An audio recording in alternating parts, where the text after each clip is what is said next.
il y a moins d'activité dans les hôpitaux alors qu'on augmente les budgets. Il n'y a pas moins d'activité, il y a des patients qu'on ne peut pas. Non, mais c'est les chiffres que vous donne la ministre. Mais les budgets sont en hausse. Les budgets sont en hausse. Il n'y aura pas d'économie sur l'hôpital dans ce quinquennat, je vous rassure.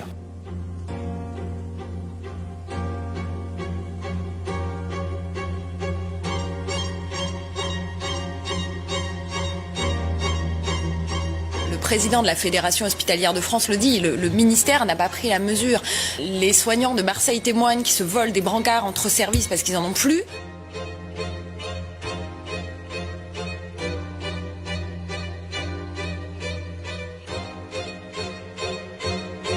Le risque d'importation de cas depuis Wuhan est modéré. Il est maintenant pratiquement nul et les risques de propagation du virus dans la population sont très faibles. Aujourd'hui en France, on ne doit pas avoir peur, en tout cas pas de ce nouveau coronavirus. Nous avons des dizaines de millions de masques en stock. En cas d'épidémie, ce sont des choses qui sont d'ores et déjà programmées. Eh bien moi je crois qu'il n'y a pas de raison de s'inquiéter outre mesure et qu'au fond, la meilleure manière de rassurer les gens, c'est de les informer tout simplement. Ce sont les Chinois qui manquent de masques et pas les Français. Absolument. Exactement. Moi je pense qu'avoir autorisé le match Lyon-Turin, c'est une bonne chose. Mais Sabrina, encore une fois, rassurez-vous, ce n'est qu'une grosse grippe pour l'instant. Personne n'a besoin de porter un masque si un médecin ne vous demande pas d'en porter un. Coronavirus n'égale pas mort. Là, le coronavirus, c'est une grippe. En réalité, il n'y aura plus vraiment de mesures de confinement, il n'y aura pas forcément d'écoles fermées, il n'y aura pas forcément de trains fermés. On ne va pas fermer toutes les écoles de France, comme quand il y a une épidémie de grippe en France, on ne ferme pas toutes les écoles de France.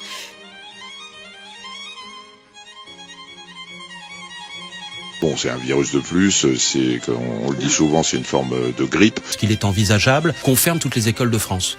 Nous n'avons jamais envisagé la fermeture totale. La pleurniche permanente hospitalière fait qu'on est en permanence au chevet de notre hôpital. Porter un masque en population générale, ça ne sert à rien. Il y a une tension, il n'y a pas une pénurie. Nous disposons à ce jour d'un stock d'État de 86 millions de masques. Pourquoi est-ce que le président de la République n'est pas muni d'un masque? Mais tout simplement parce qu'il n'y a pas besoin d'un masque dès lors qu'on respecte la distance de protection vis-à-vis des autres. Le voilà, Emmanuel Macron qui met un masque. Face à l'épidémie, la confiance des Français envers l'exécutif est en chute libre. Dans l'EHPAD, il n'y a aucune protection, il n'y a pas de masque. Là, on m'a donné des sacs poubelles que j'ai demandé pour aller faire les visites. J'ai mis des sacs poubelles de salle de bain en chaussures et puis les charlottes de cuisine que l'école de ma fille m'a gentiment donné et du coup je fais la visite équipée comme ça. Je tiens à le dire à tous nos ministres, taisez-vous, vous êtes responsables de la casse du système public français, vous êtes tous responsables parce que c'est vous qui aviez les commandes, c'est vous qui aviez la bourse, vous avez du sang sur les mains, messieurs, dames, les ministres, alors taisez-vous, on ne veut plus vous entendre parce que ça devient insupportable de vous entendre.